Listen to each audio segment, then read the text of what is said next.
दोस्तों, मेरा नाम मनीष मिर्दा, पुत्र श्री भानु प्रकाश मिर्दा। जैसा कि आप सब जानते हैं कि 5 अगस्त 2021 को चौपासनी हाउसिंग बोर्ड थाने में एक एफआईआर दर्ज हुई। एफआईआर संख्या 264, जिसमें श्रीमती ज्योति मिर्दा द्वारा 12 लोगों को नामजद व अन्य एक आरोपी को बेनामी दर्ज करवाई गई और उसमें कई प्रकार के मिथ्या आरोप लगाए गए जो सारे निराधार हैं।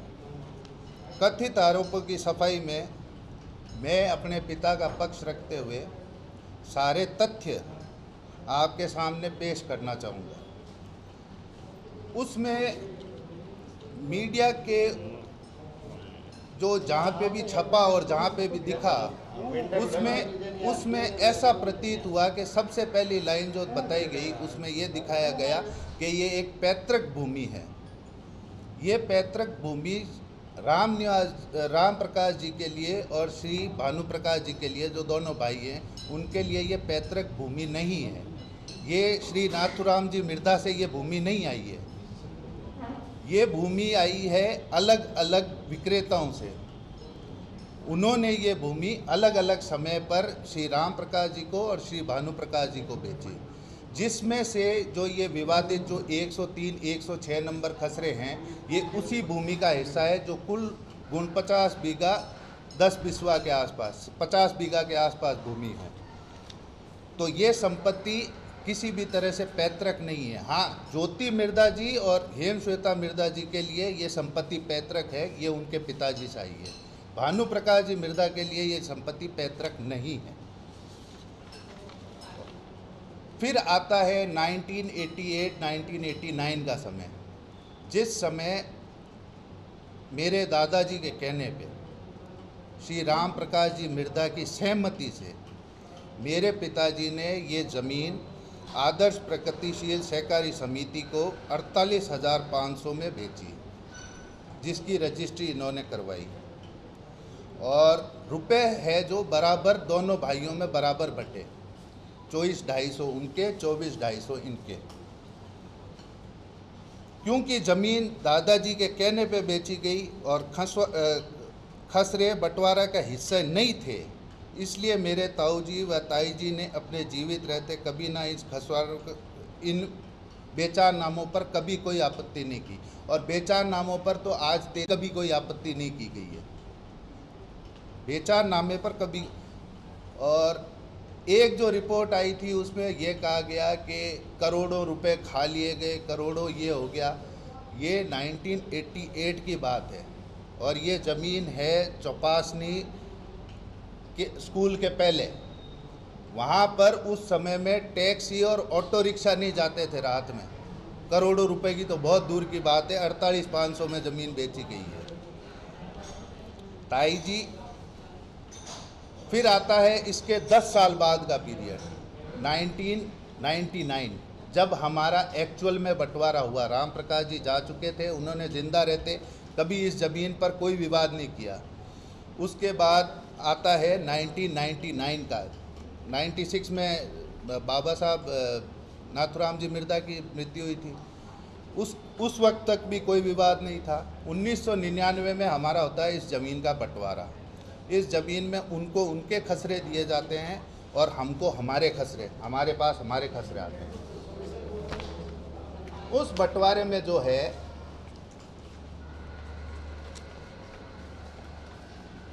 ये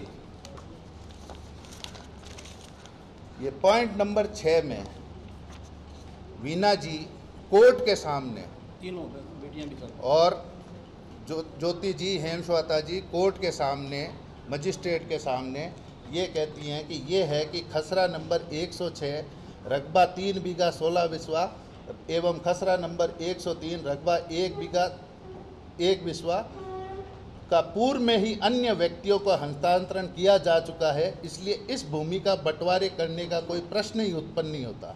इस खसरान की भूमि का पर खरीदार पहले से ही कब्जा काश्त है। वो कोर्ट में ये मान रहे हैं कि हमने ये ज़मीन पहले ही दे दी है और इसका बंटवारे से कोई लेना देना नहीं है। जब ये ज़मीन बंटवारे के बंटवारे में ही नहीं थी, तो अब वो इस ज़मीन पर क्यों दावा मांग रहे हैं अपना? इस ज़मीन से ले, हमने इस ज़मीन की रजिस्ट्री करवा दी थी, और ये जो बंटवारा हुआ था उसमें वीना जी भी पार्टी थी, और 6 नंबर पर ही मेरे पिताजी ने भी इसकी सहमति दी थी कि 103, 106 पहले ही बेचा जा चुका है और उसका इस बंटवारे से कोई लेना देना नहीं। एफआईआर में इन्होंने लिखवाया है कि ये ज़मीन हमारी है और हम इस ज़मीन के मालिक हैं और धोखाधड़ी से ये ज़मीन बेच दी गई है। अगर ऐसा कुछ है और वो आज भी इस ज़मीन के मालिक हैं और आधी ज़मीन उनका हिस्सा है, तो ये श्रीमती ज्योति मिर्धा का 2019 का चुनावी एफिडेविट है। इस पेज पर उन्होंने अपनी संपत्तियां जाहिर की है, जिसमें लिखा है 50% share in agriculture land measuring 10 bigha 5 biswa सूतला Jodhpur, portion of khasra number 74, 75, 76, 77, 80, 82, 90। इसमें कहीं उस 2 खसरों का जिक्र नहीं है। अगर वो मानते हैं कि उनके ये खसरे हैं, तो उन्होंने अपने चुनावी हलफनामे में इसका जिक्र क्यों नहीं किया है? 103, 106 दर्ज क्यों नहीं कराया इसमें? इस सेल डीड को जो 1988 में हुई, उसको आज तक किसी कोर्ट में चैलेंज नहीं किया गया।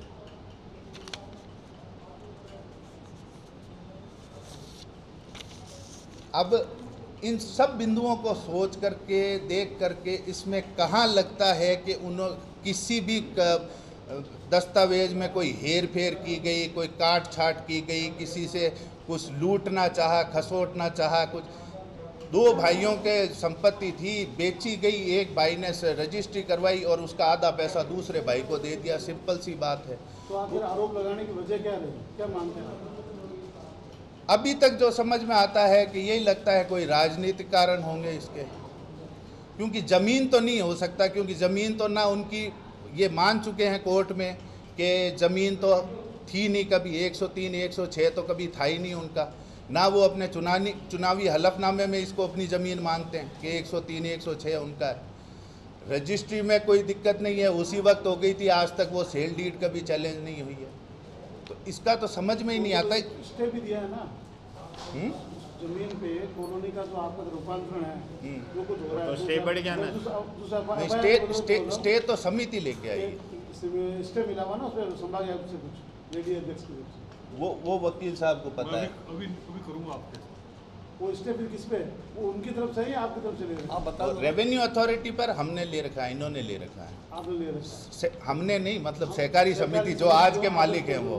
हमारा संबंध इस ज़मीन से 89 के बाद ख़त्म हो गया था, जब हमने रजिस्ट्री में ये लिख के दे दिया था कि आपको कब्ज़ा हमने सुपुर्द कर दिया है। हमने सहकारी समिति को कब्ज़ा सुपुर्द कर दिया था और ये दादाजी के कहने पर ही दी गई थी। उनके पास ही समिति के लोग गए थे, उनसे इस चीज़ की दरख्वास्त की थी। उन्होंने भानु जी को, मेरे पिताजी को आदेश दिया कि ये ज़मीन इनको दे दो, क्योंकि और ये ज़मीन ना उनके घर में आती है और ना हमारे घर में आती है। ये कहीं नहीं, ये बार ज़मीन का अलग टुकड़ा है जिसको दिया गया है। उसमें एक चीज़ और लिखी हुई थी एफआईआर के अंदर कि साहब ज़मीन का सौदा हुआ, जब दी गई तो गलती से ये मैं कहीं ये उसकी रजिस्ट्री रही, उस ज़मीन की रजिस्ट्री।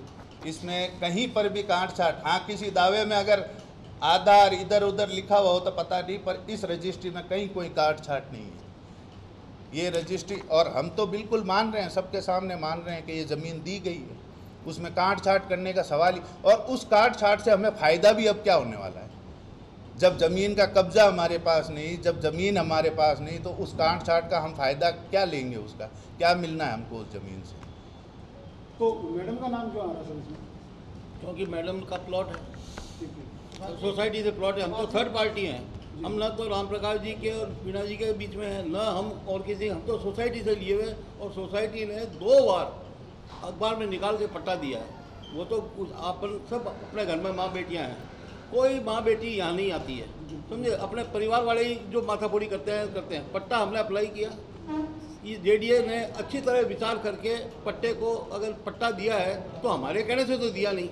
माँ तो वो तो खुद ही एक स्वतंत्र उनके पास लॉ वाले भी हैं, सब चीज़ों को जानकार हैं। हमने तो सिर्फ कागज़ ही दिए थे और हमने कुछ भी नहीं दिया, और वो पट्टा ले लिया। पट्टा जेडीए ने दिया। जेडीए पार्टी नहीं, मज़े की बात देखो, जेडीए पार्टी नहीं, और वो 9 लड़कियों को, औरतों को और बच्चों, बहनों और बेटियों को मुलजिम बना दिया कि साहब इन्होंने 420 करी। किसी भी केस में ये नहीं बताया किसने क्या 420 करी। इन्होंने दावा किया फास्ट ट्रैक में। आप सब अपन जोधपुर में रहने वाले हैं, सरकार की, भारत की सारी व्यवस्था जानते हैं। 30 दिन में ट्रैक हाई कौन सी ट्रैक, फास्ट ट्रैक ने फैसला कर दिया, और तहसीलदार और वहाँ बंटवारा करने आ गए। जेडीए की ज़मीन का बंटवारा करने वाले रेवेन्यू आ गई। कमाल की बात है। हमारे तो समझ नहीं आ रहा, क्योंकि मैं खुद भी इसके जन्म से पहले से, भानु की शादी से पहले से, वीणा मिर्जा और राम प्रकाश की शादी में मैं मौजूद था। मेरा पारिवारिक संबंध है। मेरे पास कोई शब्द नहीं है ये एक्सप्लेन करने के लिए ये क्यों हुआ। जैसे इनके समझ नहीं आ रहा, मुझे भी समझ नहीं आ रहा। मेरे को तो ये लग रहा है कि भाई आज ज़मीन 32-33 साल बाद जब ज़मीन की वैल्यू बढ़ गई, तो इनके मन में आ गया कि भाई इस पर दावा कर दो। कोर्ट में हलफनामा देने के बाद अब कहते हैं ये ज़मीन हमारी है। हमें तो उससे मतलब ही नहीं, सोसाइटी जाने और भानु जी जाने, ये जाने। हमने तो सोसाइटी से 3 पट्टे लिए, और एक बार नहीं 2 बार पैसे जमा कराए।